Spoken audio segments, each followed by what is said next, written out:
Bienvenidas a un nuevo episodio de Más Rabiosa que Medea, un podcast de análisis político desde Puerto Rico, las izquierdas, el feminismo de la abolición y la esperanza radical. Soy Mariana Iriarte Mastronardo, anfitriona y productora wannabe de este espacio que se gesta sin recursos, pero con mucha intención para practicar el mundo en el que merecemos vivir. ¿Cómo andás? Antes de comenzar te quiero dar las gracias. Cada mensaje, cada suscripción, cada play, cada share, me llenan de un montón de entusiasmo para seguir con este proyecto. Estos días andaba escuchando a Silvio y me quedé con eso de que hay que amar los tiempos de los intentos, porque solo el amor engendra la maravilla. Y es así, hay que amar los intentos todo el tiempo. La hora que nunca brilla, dice Silvio. Y bueno, yo estoy enamorada de este intento, que solo es posible gracias a ti, que te tomas el tiempo para escuchar. Así que si no lo has hecho, suscríbete en tu plataforma favorita, dale 5 estrellas, compártelo y considera apoyarnos monetariamente. Así pronto, en lugar de leerte las canciones, pues te las puedo poner en el podcast con licencia. Y ahora sí, vamos para encima. En este episodio hablamos del rol de los estudiantes en la transformación de la realidad social y política. Volvemos a Gaza, donde el genocidio no solo sigue, también se intensifica. Te cuento sobre los campamentos estudiantiles en Estados Unidos, que ya son más de 150, la represión policial y el papel que juegan los donantes en la censura y represión de las acciones pro-Palestina dentro de las universidades. ¿Están ready? Saquemos el cuchillo y el veneno.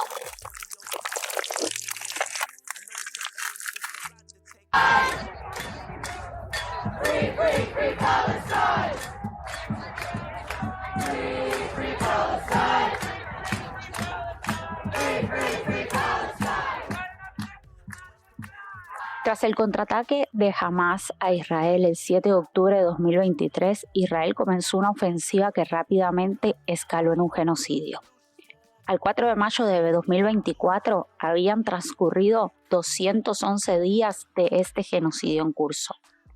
También a esa fecha ya son al menos 35.000 personas asesinadas, que incluyen 14.500 niñas y 8.400 mujeres, casi 78.000 personas heridas y más de 8.000 personas desaparecidas.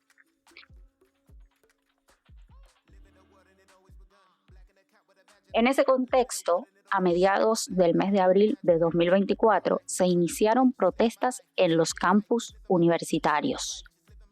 Primero en Columbia University en New York, luego se extendieron rápidamente por el resto de Estados Unidos y también por el mundo.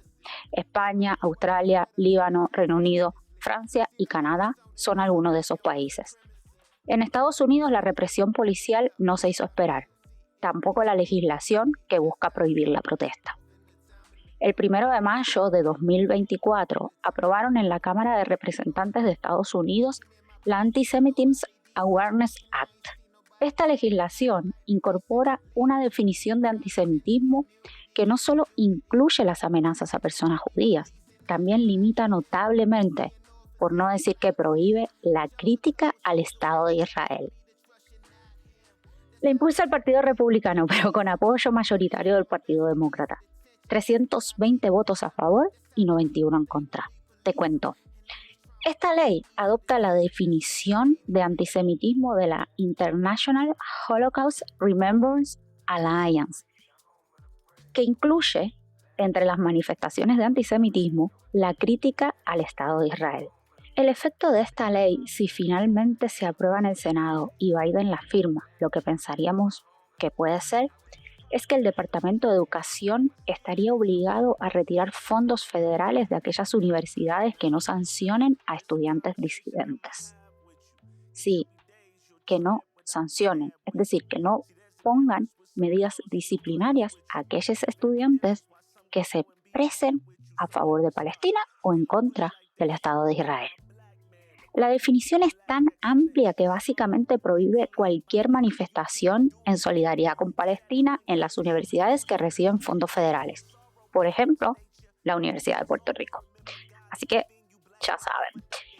Y adivinen quién se unió a la denuncia de la supuesta alza en el antisemitismo. Claro que yes, el tan alabado secretario de Educación de Estados Unidos, el puertorriqueño Miguel Cardona. Esto te debería dar una pista porque una persona que está en el poder y que pertenece a una minoría no es más que eso, una persona con poder. No quiere decir que vaya a ser mejor o diferente o menos aún, más justo.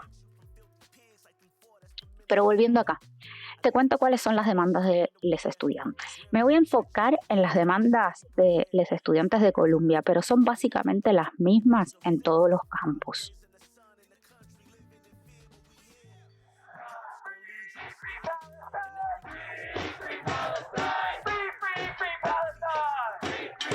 Earlier today, President Shafiq sent out an email announcing the end of negotiations and declared explicitly that the university will not divest from Israel. In that same email, President Shafiq claimed that we had constructive dialogue regarding the student encampment and made. Empecemos por el principio. Déjame contarte quiénes iniciaron la protesta y cuáles son los reclamos. Columbia University Apartheid Divest es una coalición de organizaciones estudiantiles que básicamente le están exigiendo a la universidad que rompa toda relación económica con aquellas compañías e individuos que se benefician económicamente del genocidio en Gaza, incluyendo, y esto es súper importante, sus donantes. Además de exigir que se rompan las relaciones económicas, exigen un boicot académico a las universidades israelíes, incluyendo la terminación de los programas dobles, intercambios e internados. Otro de los reclamos es que se detenga el desplazamiento, se provea reparaciones y se apoye la vivienda para los residentes de bajos ingresos de Harlem. Las sanciones disciplinarias están incluidas en los reclamos. Exigen que se detenga la represión de estudiantes palestinos y sus aliados y aliadas dentro y fuera del campus. Amnistía para las sanciones disciplinarias, se deje de invertir en la guardia universitaria y se divulguen todos los lazos de la universidad con la policía de Nueva York. Y por último, que la universidad pida públicamente un cese al fuego inmediato y permanente en Gaza y denuncie el genocidio.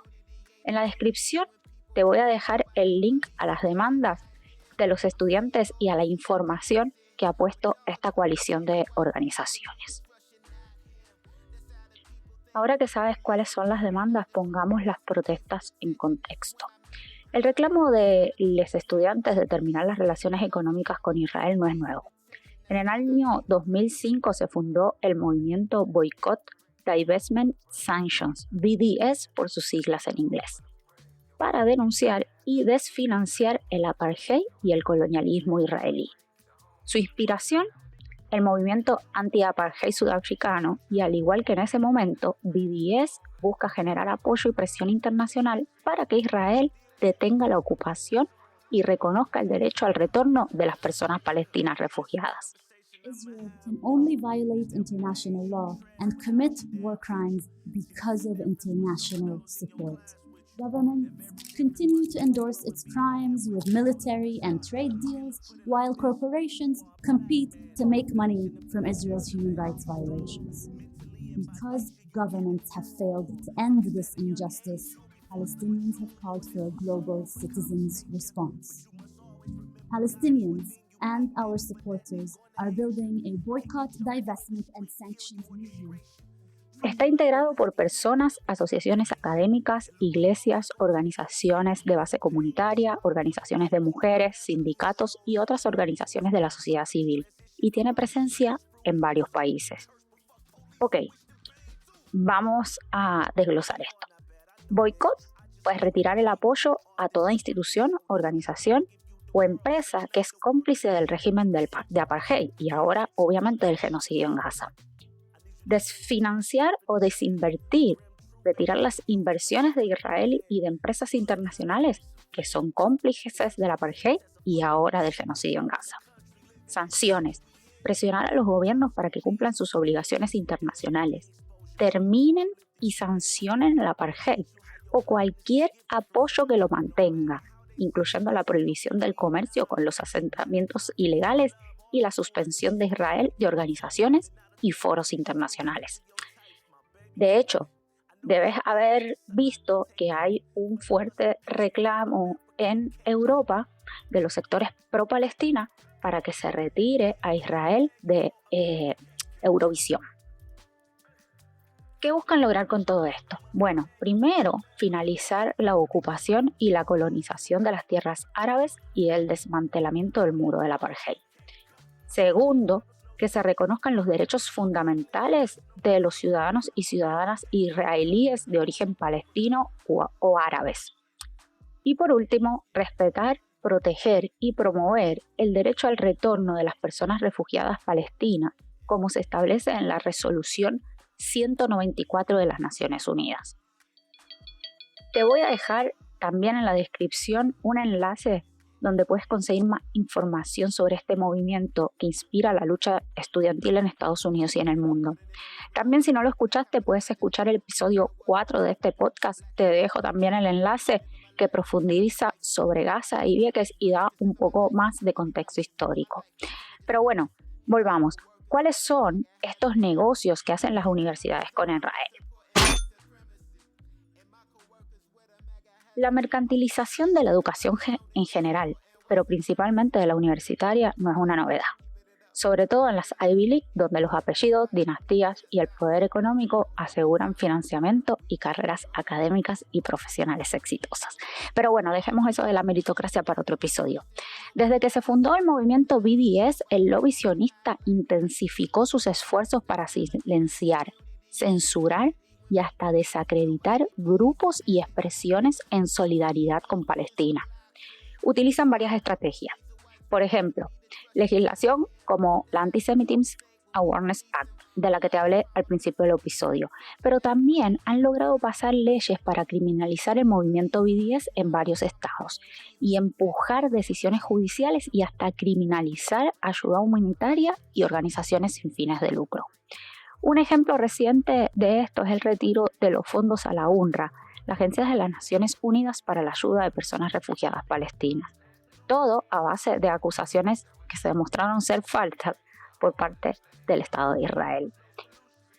Otro ejemplo es la campaña que el sionismo desplegó en San Francisco State University, donde se ha dedicado a perseguir a la facultad, sancionar estudiantes y desmantelar departamentos de estudios árabes y musulmanes. Básicamente han criminalizado cualquier expresión a favor de Palestina para silenciar a quienes exigen justicia y disienten de las políticas de ocupación y colonialismo de Israel. ¿Cómo lo logran? Bueno, lo hacen mediante disposiciones que clasifican como antisemitas las expresiones de solidaridad y apoyo a Palestina. Someten a estudiantes a sanciones disciplinarias e impiden o entorpecen el reclutamiento y los ascensos de profesoras y profesores que son solidarios y solidarias con la causa palestina. La lista de organizaciones sionistas es larguísima. Y después del 11 de septiembre de 2001, aprovechando la islamofobia que se disparó en Estados Unidos, intensificaron sus movidas. A esas se le suman las organizaciones sionistas cristianas y las supremacistas blancas y nacionalistas. Es decir, básicamente esta gente, además de criminalizar las expresiones pro-Palestina, también enfocan sus cañones de odio contra las personas racializadas, las comunidades LGBTQIA+, los grupos feministas y hasta los trabajadores y las trabajadoras. Pero bueno, preguntábamos al principio, ¿cuál es la conexión con las universidades? Pues es que estas organizaciones tienen mucho dinero y ese dinero les permite crear oficinas en los campus e incluso tener a estudiantes, profesores, profesoras y hasta administradores en sus nóminas. Ni hablar de las juntas de síndicos y las juntas de directores y del dinero que invierten en pautas publicitarias en medios de comunicación. Eso, obviamente, es muy diferente al activismo pro-Palestina, que es totalmente voluntario. Detrás de ese trabajo organizativo no está el dinero, está la voluntad de transformar el mundo.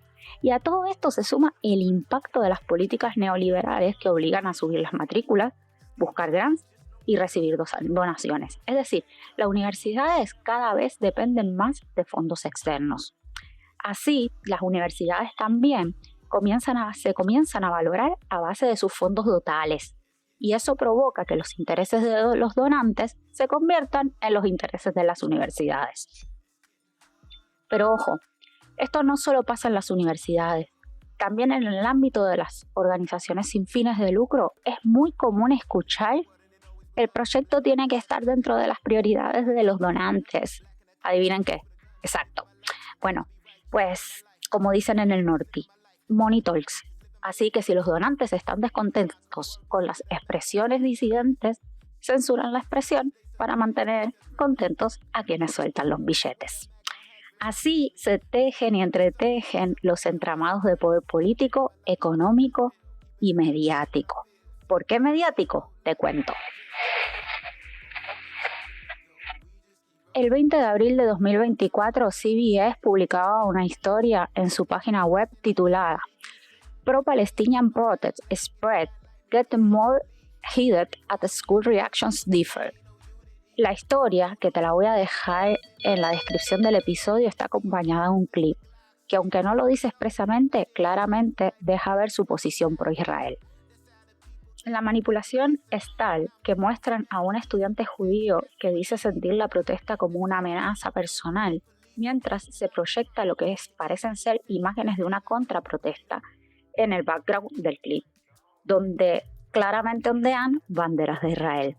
El statement: que la audiencia piense que ser judío equivale a estar en contra de los reclamos de justicia por Palestina o ser pro-Israel, cosa que ciertamente no es así, además de crear una imagen de peligrosidad que no existe.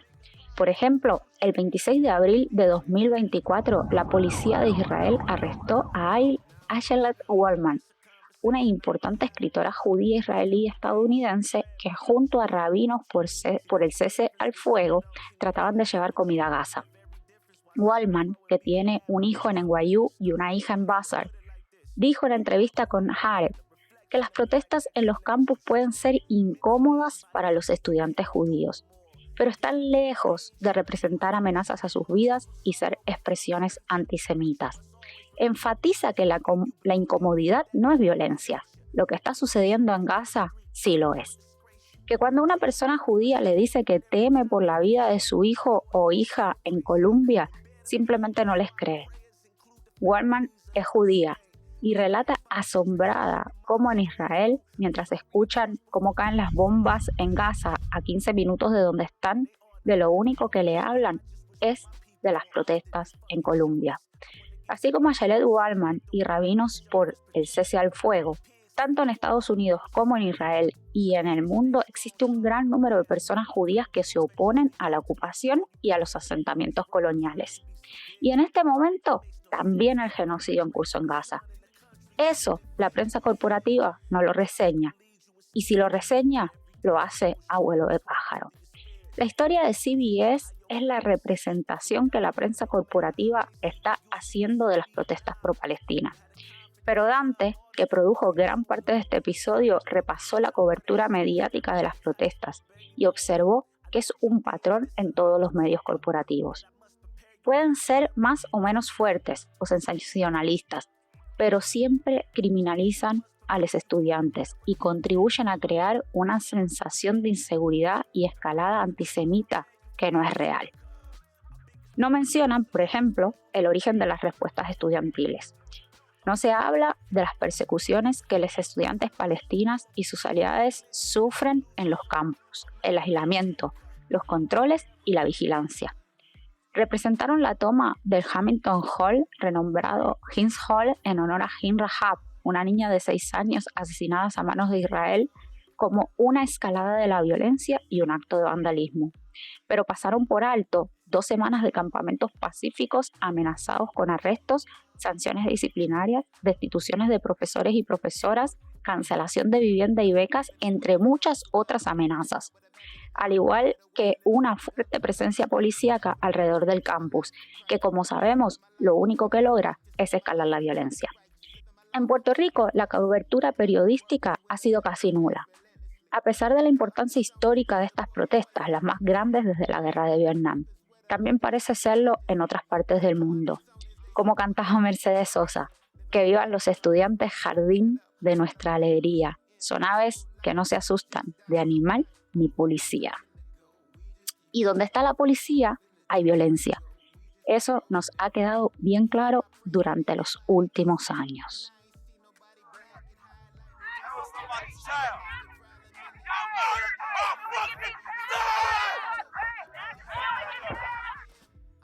La función de la policía, que sin duda no es protegernos, está en entredicho desde sus orígenes.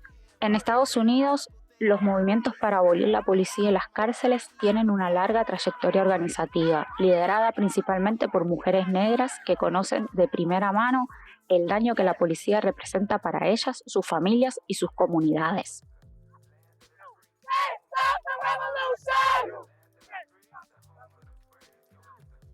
Pero luego de las ejecuciones extrajudiciales de George Floyd y Breonna Taylor a manos de la policía y el surgimiento del movimiento Black Lives Matter, millones de personas se unieron a los reclamos de justicia y también al del corte de recursos para las instituciones policiales.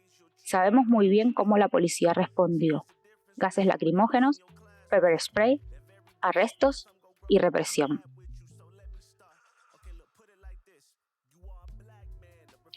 En Puerto Rico tenemos nuestra propia historia.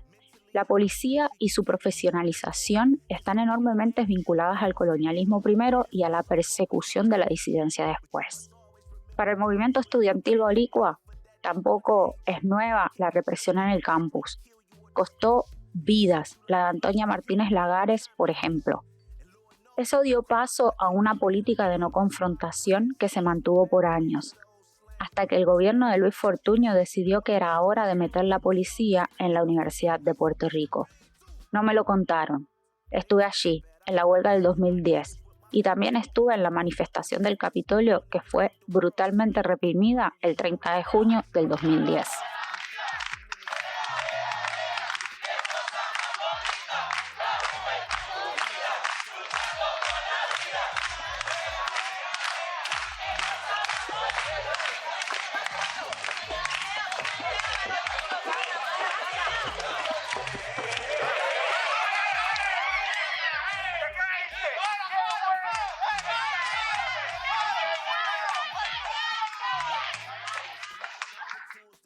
Hoy responden de manera muy similar en los campos universitarios, principalmente en Columbia y en UCLA, donde la policía ha reprimido y arrestado a cientos de manifestantes y desalojado de manera violenta a quienes ocupaban la universidad en protesta al genocidio. Y es que, como siempre te repito y te juro que no me canso, la policía no está para protegernos. El origen de la policía, y luego, podemos hacer un episodio de esto, no tiene nada que ver con protección. O sí, pero no de la gente como tú y como yo.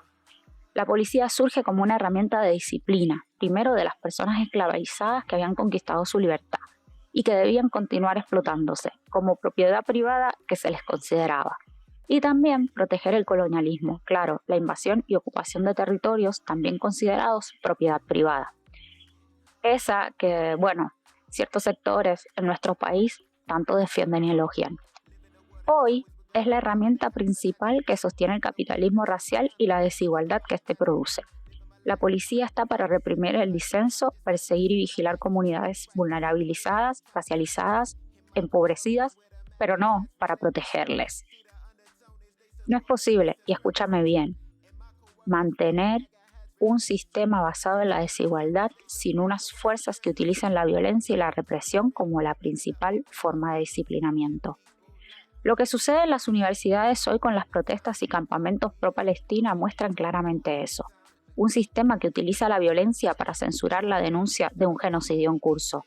Un genocidio del que se benefician los poderes económicos como Microsoft, Amazon, Google, Lockheed Martin, y que reportan aumentos sustanciales en sus ganancias desde que inició el genocidio en Gaza. Sí, aumentan sus ganancias a costa de más de 38.000 muertos. Un genocidio que está en curso y que parece no va a acabar hasta que acaben con la última persona palestina en la Franja de Gaza. Pero bueno, la esperanza siempre nos guía, y mientras la policía y el sionismo reprimen no solo en Estados Unidos, también en países como Francia y Alemania, Brown se convirtió en la primera universidad en llegar a un acuerdo con los estudiantes y considerar dejar de invertir, de financiar o romper lazos con Israel. También lo hicieron Goldsmith, Roger y Humas. En Princeton, 14 estudiantes iniciaron el 3 de mayo de 2024 una huelga de hambre para honrar la tradición de los presos políticos palestinos. Emory y Columbia enfrentan investigaciones federales por discrimen en contra de sus integrantes musulmanes. Mientras, la solidaridad sigue, y son cientos las universidades donde los estudiantes siguen demostrando su solidaridad con Gaza y el compromiso con otro mundo posible. ¿Y cómo no vamos a tener esperanza si vemos que cada vez somos más quienes intentamos practicar el mundo en el que merecemos vivir? Quizá al momento en que escuchas este episodio, que se publica el lunes 6 de mayo de 2024, Israel haya aceptado un cese al fuego inmediato y el retiro definitivo de Gaza, según informaron algunos medios de Medio Oriente. Queda mucho más por hacer, comenzando por reconocer que lo que está sucediendo es un genocidio, y no basta con retirarse. Tienen que reparar todo el daño que han provocado, no desde el 7 de octubre, sino desde 1948. Por último, 2 cosas. La primera de ellas, que la injusticia no te paralice, te radicalice, tal y como trabajan Kelly Hayes y Mariam Kaba en Let's Radicalize You. Te dejo la ficha del libro en la descripción del episodio. Lo otro, parafraseando a Fito, ¿quién dijo que todo está perdido? Los estudiantes vienen a ofrecer su corazón. Que vivan, motor de transformación y justicia.